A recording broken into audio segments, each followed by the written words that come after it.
I'm Antonio Diantino. I'm a literary manager at Spectrovision Artists. My client's film, The Transfiguration, premiered at the Cannes Film Festival. I have a client's film called The Porcelain War, premiering at this year's Sundance Film Festival. My client wrote and directed the film Firestarter, which was distributed by Universal. My client's film, had Sam Raimi attached to produce, and Sandra Oh starring, and was released last year. Something that I haven't read before. I think that I'm open to new and emerging voices, and I think that skill and talent can continue to be honed, but I think I need a very unique left of center idea that feels kind of wholly unique to the author. So my main barometer is, have I seen this before? And if not, then I'm immediately interested.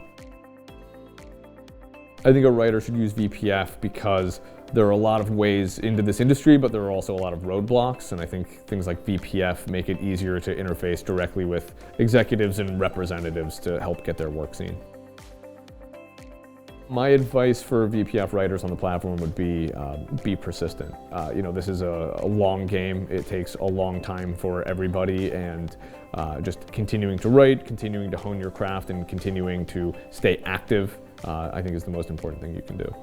I think that all writers need to get accustomed to hearing no, and as a manager, I think that so much of my job, I say, is collecting no's, and I get told no all day, every day, and one yes is the thing that turns everything around, so I think you just need to keep trying. I have met writers that I found very interesting based on their pitches on VPF, and that led me to read their scripts, and then I've had several general conversations with those writers. I'm developing quite a few projects simultaneously, both with clients and outside of the clients that I represent, and I think it's important to have as much volume within reason as possible and have as many irons in the fire simultaneously, because you never know which projects are going to go and which ones are going to stall out.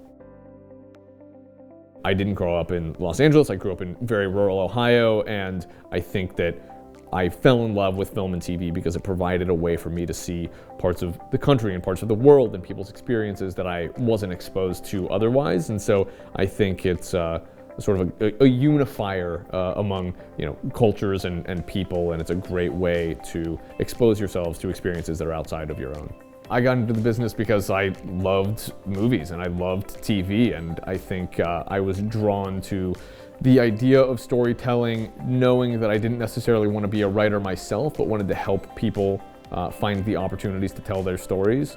I've been in the industry for about 12 years now, and I think the thing that keeps me here is, despite all of the hardships and being told no constantly, you get these wins that continue to make this worthwhile. A client, sells a project, or you set up a series or a TV show, and those are the things that continue to empower people to do this, despite how challenging it can be at times.